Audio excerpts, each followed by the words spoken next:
Hello and welcome to Bread of Life, a daily devotional program which each week features a different area pastor. Our speaker for this week is Pastor Stephen Harvey of Bloomfield. The book of Job is considered by many scholars to contain higher levels of wisdom than the other books of poetry. In the 33rd chapter, verse 15 and 16, it reads, "In a dream, in a vision of the night, when deep sleep falleth upon men and women, that is when God opens the ears of men and impresses on us instructions for our lives."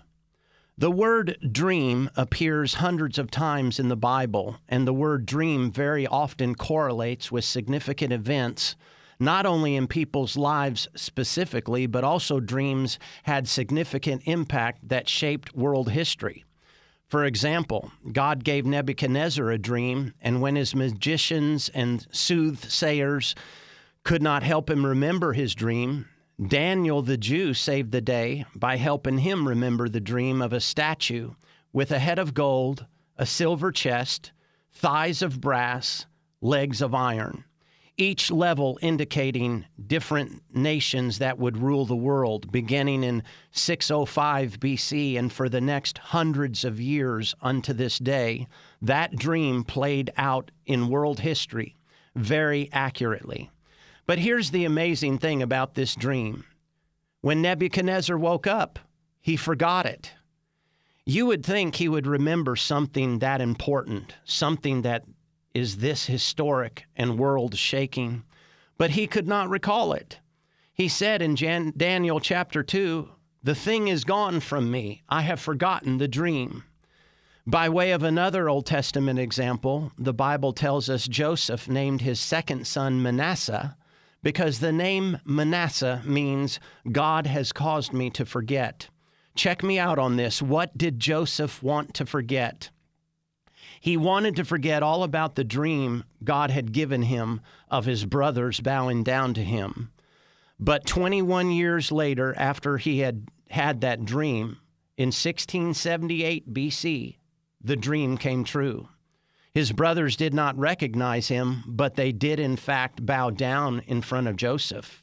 Genesis 42 and verse 9 says, "Then Joseph remembered the dream." I believe that a lot of God's children have forgotten the dream that God gave to you. I'm not talking only to those of us that have just begun to walk with Christ. I'm also talking to seasoned saints. Have you forgotten the dream that God gave you about your life, about your future?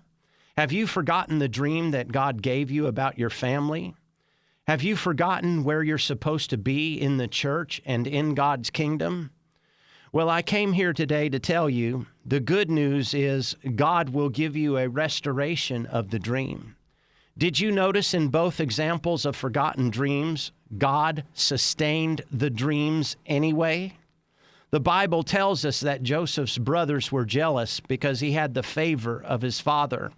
But then the Bible also says what made them even more angry was the dreams God gave him. That is a sign of what the enemy of our soul fears. And this is what really irritates and breaks the devil's back. The enemy doesn't care so much if we have God's favor and blessings to accomplish great things, but we never try to do anything for God because we quit dreaming. But I'm here to tell you, nothing upsets the devil and assaults his kingdom more than when God's people begin to dream, because then God puts his power on parade when his children believe the dream and take action. Let's go, dreamers. Perhaps someone listening to me needs to start dreaming again for bigger things. We need to dream that where sin abounds, God's grace does much more abound. People who dare to dream are a threat to Satan.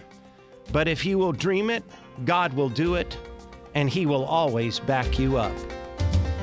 You've been listening to Pastor Stephen Harvey of Bloomfield, and this has been Bread of Life, a program to encourage you from God's Word.